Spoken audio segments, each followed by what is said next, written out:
সঙ্গে থাকবে ততদিন এটুকু বলতে পারি, এই ধরনের নোংরা মানসিকতার মানুষদের কোনো আশ্রয় হবে না এই গোকাটে, এটুকু আপনাদেরকে নিশ্চিত করতে পারি। কোনো সমস্যা নেই। উনি বিভিন্ন জায়গায় বলে বেড়াচ্ছে যে গোঘাটে নাকি আমরা নাকি ওনাকে অনেক কিছু করেছি, অত্যাচার করছি। আপনার হাজিপুরে মানুষ বলুন তো, ওনার পেছনে কোনো অত্যাচার করেছি? ওনাকে কিছু করেছি? ওনার বাড়িতে আমাদের কোনো... আপনার স্বপ্নের বাড়ি গড়তে বেছে নিন শক্তিশালী ও আধুনিক কংক্রিট ইট, Bangla flash concrete bricks, Khejurbari, Mamudpur, Hooghly. আজই যোগাযোগ করুন। Bangla flash concrete bricks, pro Sakil Hossain, 6297350168, 98008 38312, 7908005504। Bangla concrete bricks, মজবুত ইট, টেকসই নির্মাণ, বিশ্বাসের নাম। কর্মীরা কাছে কেউ অনেকে কটু কথা বলেছে, কিচ্ছু বলেনি, কারণ আমরা নাটকে বিশ্বাস করিনি, আমরা হিংসায় বিশ্বাস করিনি, আমরা দাঙ্গায় বিশ্বাস করিনি। কিন্তু যদি আপনি এই বিষয়গুলোকে নিয়ে নোংরামো করেন, তাহলে কিন্তু যে রোগের যা ওষুধ আছে সেই ওষুধ কিন্তু প্রয়োগ হবে, কোনো কেউ বাঁচাতে পারবে না, আপনাকে এটুকু বলতে পারি।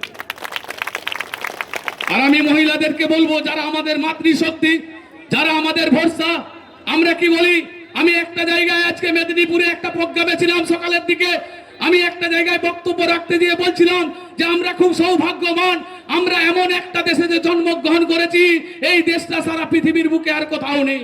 কারণ আজকে অনেক কিছু উদাহরণ আছে, আমি একটা ছোট্ট উদাহরণ আপনাদের সামনে তুলে ধরতে চাই, আপনাদেরকে বলতে চাই, কেন আপনারা বিশেষ করে আমার মহিলা সমাজকে বলতে চাই, মাতৃশক্তিকে বলতে চাই, আমরা ভাগ্যবান এই কারণেই, আমরা এমন একটা দেশে জন্মগ্রহণ করেছি, এই দেশটাকে বলি আমরা ভারত মাতা। অর্থাৎ আমরা যারা মানুষ হিসেবে জন্মগ্রহণ করেছি, আমাদের সব থেকে কাছের মানুষ, সব থেকে প্রিয় মানুষ, সব থেকে শ্রদ্ধার মানুষ, সেটা হচ্ছে আমাদের মা।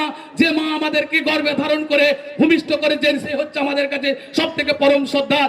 আর ভূমিষ্ঠ হওয়ার পর যে ভূমিতে আমি প্রথম আসি, অর্থাৎ সেই ভারত ভূমি, যে ভূমি আমার মাতৃভূমি, সেই ভূমিকে আমরা মা বলে সম্বোধন করি। পৃথিবীর কোন রাষ্ট্র নেই, কোন রাষ্ট্রের নাগরিক নেই, তাদের এই সৌভাগ্য হয়নি, তারা সেই দেশকে পিতাও বলেনি, মাতাও বলেনি। আপনারা আজকে ইন্টারনেটের যুগ, গুগলেও সার্চ করে দেখতে পারেন, সারা পৃথিবীর বুকে এমন একটা দেশ দেখাতে পারবেননি যেই দেশকে সেই দেশের নাগরিকরা রাষ্ট্রপিতা বা রাষ্ট্রমাতা বলে সম্বোধন করে। আমরা অত্যন্ত ভাগ্যবান, আমরা অত্যন্ত গর্বিত যে আমরা এমন পুণ্যভূমিতে জন্মগ্রহণ করেছি, যে পুণ্যভূমিকে আমরা মাতা রূপে পুজো করি, আমরা ভারত মাতা রূপে সম্বোধন করি। ভারত মাতা কিন্তু যে আমরা স্লোগান দিই, এটা কোনো রাজনৈতিক স্লোগান নয়, এটা কোনো আলাদা কোনো পলিটিক্যাল স্লোগান নয়, এটা একটা আমাদের জীবনের আবেগ, আমাদের জীবনের বিরাট একটা আশা আকাঙ্ক্ষা, আমাদের জীবনের লড়াইয়ের সব কিছুর বিষয়েতে এই মাটি আমাদের সাক্ষী, এই মাটি আমাদেরকে অত্যন্ত পবিত্র। তাই আমরা ভারত মাটিকে, ভারত ভূমিকে আমরা মাতা বলে সম্বোধন করি। আর এই রকম একটা দেশে আমরা জন্মগ্রহণ করেছি। আমি আর একবার বলছিলাম যে আমরা যখন দেখেছি আমাদের ভারতবর্ষকে একটা সময় কেউ চিনত না, ভারতবর্ষ বলে একটা রাষ্ট্র আছে, ভারতবর্ষে এত সুন্দর মানুষ বাস করে, এত শান্তি নিয়ে বাস করে, অগাধ ভাষা, অগাধ জাতি, অগাধ ধর্ম, সবকিছুর মাঝে এই দেশটা যে এত সুন্দর, সেটা কিন্তু পৃথিবীর ইতিহাসে প্রকাশ পায়নি। একটা টাইম যে এই পশ্চিমবঙ্গে থেকে একজন মহাপুরুষ আমেরিকার বুকে ভাষণ দিয়েছিলেন চিকাগোতে, এবং ভারতের যে মাহাত্ম্য, ভারতীয়দের যে পরিবারের উৎসবের কেনাকাটার একমাত্র বিশ্বস্ত ঠিকানা নিউ গুই টেক্সটাইল। এখানে ঠিকানা Shyambazar Hooghly, pin number 712122, mobile number 7872507406। ঐতিহ্য, ভারতীয়দের যে সংস্কৃতি, সেটা বিশ্ব মঞ্চে তুলে ধরেছিলেন তিনি হলেন স্বামী বিবেকানন্দ। আর তুলে ধরার পর উনি বিদেশ জয় করে উনি যখন দেশে ফিরছেন, তখন দক্ষিণ ভারতে যখন জাহাজ থেকে নামছেন, তখন আমাদের এই ভারতবর্ষের বেশ কিছু গুণী মানুষ ওনাকে ওয়েলকাম করতে দক্ষিণ ভারতে সমুদ্র তটে বন্দরেতে দাঁড়িয়ে আছে, ওনাকে ওয়েলকাম করবে।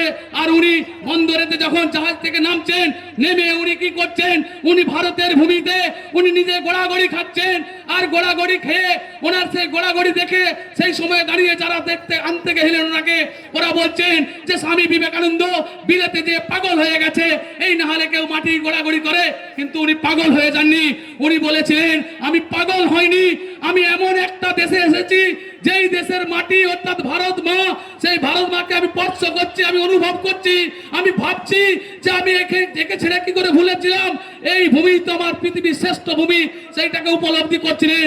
আর উনি ওই কন্যাকুমারী কাতে অর্থাৎ দক্ষিণ ভারতে বসে উনি যখন ধ্যানমগ্ন হয়েছিলেন, উনি যখন ভেবেছিলেন যে ভারতবর্ষকে একদিন সারা পৃথিবীর শ্রেষ্ঠ রাষ্ট্র হতে হবে, সেই ধ্যান যখন করেছিলেন, ধ্যানের সামনে একটা মূর্তি ছিল অর্থাৎ একটা ছবি ছিল। সেই পটটা ছিল কি? সেই ছবিটা ছিল ভারত মাতার ছবি। ভারত মাতার ছবির সামনে উনি ধ্যানমগ্ন হয়েছিলেন। উনি বলেছিলেন যে ভারত আবার একদিন জাগবে, ভারত আবার একদিন জগতে শ্রেষ্ঠ আসন লবে। এই ছিল স্বামী বিবেকানন্দ, এই ছিল ভারতের প্রতি তার ভালোবাসা, ভারতের প্রতি তার গভীর শ্রদ্ধা, ভারতকে নিয়েই তার ছিল চিন্তা। তাই আমরা এইরকম একটা পুণ্যভূমিতে জন্মগ্রহণ করেছি। আমি বলবো, তৃণমূল কংগ্রেসের রাজত্ব আপনারা দেখেছেন, সিপিএম এর রাজত্ব দেখেছেন, ঘৃণ্য রাজনীতি দেখেছেন। 50 বছর মায়েরা বলছি, 50 বছর কেন্দ্রের সঙ্গে রাজ্যের সুসম্পর্ক ছিল না। আমরা একটা এমন দেশে বাস করি যেই দেশেতে কেন্দ্রে একটা সরকার চলে আর রাজ্যে একটা সরকার চলে, দুটো সরকারের সমন্বয়ে চলে রাষ্ট্র ব্যবস্থা। অর্থাৎ আপনার বাড়িতে যা কিছু উন্নয়ন হয়, রাস্তা হয়, জল হয়, যা কিছু আছে ডেভেলপমেন্টের যা কিছুই কাজ হোক না কেন, কিছুটা কেন্দ্রের শেয়ার থাকে বেশিরভাগ ক্ষেত্রে, কিছুটা রাজ্যের শেয়ার থাকে।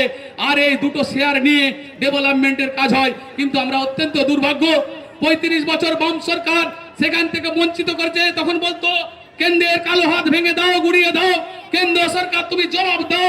এই করেছে 35 বছর। আর তৃণমূল কংগ্রেসের সঙ্গে কেন্দ্রের সম্পর্ক ছিল মনে হচ্ছে যেন আমরা ভারতে পাকিস্তানে বাস করি, আর ভারতবর্ষের কেন্দ্র সরকার বোধহয় ভারত, তাই ভারত পাকিস্তানের মতন সম্পর্ক। এ কেন চলবে?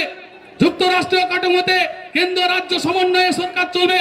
মানুষ জনগণ আমরা যারা আছি, আমরা কেন তার সাপার হবো? মমতা ব্যানার্জি ইগো থাকতে পারে, মোদীজির দপ্তর থেকে টাকা নেবেন না, মমতা ব্যানার্জি ইগো থাকতে পারে, কেন্দ্র সরকারের সুযোগ সুবিধা নেবেন না, কিন্তু আমার পশ্চিমবঙ্গের 11 কোটি মানুষ তারা কেন বঞ্চিত থাকবে? আজকে আপনারা জবাব চান। তৃণমূল কংগ্রেসের নেতাদের বাড়িতে বাড়িতে প্রশ্ন করুন যে আমাদেরকে কেন বঞ্চিত করে রেখেছিলেন। আমরা তো অনেক আগে এই উন্নয়নের জোয়ার দেখতে পেতাম, আমরা তো অনেক আগে সুন্দর পশ্চিমবাংলা গড়তে পারতাম, কেন আপনারা আমাদেরকে বঞ্চিত করে রেখেছেন? আমি কথা দিচ্ছি আপনাদেরকে, মায়েদেরকে বলছি, দাদাদেরকে বলছি, আপনার পুরো পরিবারের উৎসবের কেনাকাটার একমাত্র বিশ্বস্ত ঠিকানা নিউ গুই টেক্সটাইল।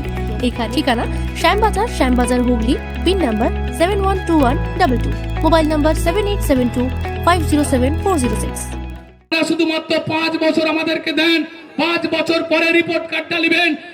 আমি বলে যাচ্ছি, এই হাজিপুরে আসবো, আপনারা সেদিন আমাকে বলবেন যে হাজিপুরেতে এই 5 বছর আগে যে কথা দিয়ে গেলেন সেই কথাগুলো খেলাপ করেছেন, অর্থাৎ সরকার যা প্রতিশ্রুতি দিয়েছিল সেগুলো রাখতে পারেনি। আপনারা আমার কাছ থেকে জবাব নেবেন, আমি আপনাদেরকে জবাব দেবো। কথা দিচ্ছি, 5 বছর যদি আপনারা আমাদেরকে সময় দেন, পশ্চিমবঙ্গকে পাল্টে দেবো, গোঘাটকে পাল্টে দেবো, হাজিপুরকে পাল্টে দেবো, প্রকৃত বাড়িতে উন্নয়ন পৌঁছে দেবো। এটা কথা দিয়ে যাচ্ছে। আজকে ভাবুন তো, আমাদের দীর্ঘদিনের আবেগ ছিল আরামবাগ। আমাদের আজকে কিছু করতে হলে ছেলে মেয়েরা পড়াশোনা করে। আজকে যদি আমাদের ছেলে মেয়েদেরকে কোনো কিছু দপ্তরে কাজে যেতে হয়, চুচুড়া ছুটতে হয় 110 কিলোমিটার দূরে। আজকে পশ্চিমবঙ্গে দীর্ঘদিন শুনে এসেছেন আপনারা, তৃণমূল বলেছে, সিপিএম বলেছে যে আরামবাগ জেলা করব, কিন্তু কেউ করেনি। আমরাই প্রথম আছি যারা সরকারে আসার সঙ্গে সঙ্গে 1 মাসের মধ্যে বাজেট পাস করে নতুন জেলা তৈরি করছে আরামবাগ জেলা। 1 বছরের মধ্যে কার্যকরী হবে। মায়েরা দাদারা চিন্তা করার কারণ নেই, আপনাদের কাজ চুচুড়া যেতে হবে না, ছেলেপুলেদেরকে চুচুড়া পাঠাতে হবে না, কিছু কাজ হলে আরামবাগে হয়ে যাবে। আপনারা আরামবাগ জেলা পেয়েছেন। আপনারা বলুন তো, কামারপুকুর আমাদের একটা ঐতিহাসিক জায়গা। এই গোঘাটের কামারপুকুরকে নিয়ে আমাদের আবেগ আছে, কারণ ভগবান শ্রীরামকৃষ্ণ কামারপুকুরে জন্মগ্রহণ করেছিলেন। সারা পৃথিবী থেকে বিভিন্ন লোক কামারপুকুরে আসে, কিন্তু দুর্ভাগ্য সিপিএম এর আমলে নেতারা সব বলতো আমরা কামারপুকুরে এইবারে পৌরসভা করব, এইবারে আর হলো না, পরের বারে করব। এই করতে করতে 35 বছর কেটে গেল। আর তৃণমূল কংগ্রেসের 15 বছর কেটে গেল। দিদি নিজে মঞ্চে বললেন কামারপুকুরে পৌরসভাটা পরের বারে করে দেবো, এই পরের বারে করে দেবো করে 15 বছর চলে গেল, কামারপুকুরকে পৌরসভা করেনি।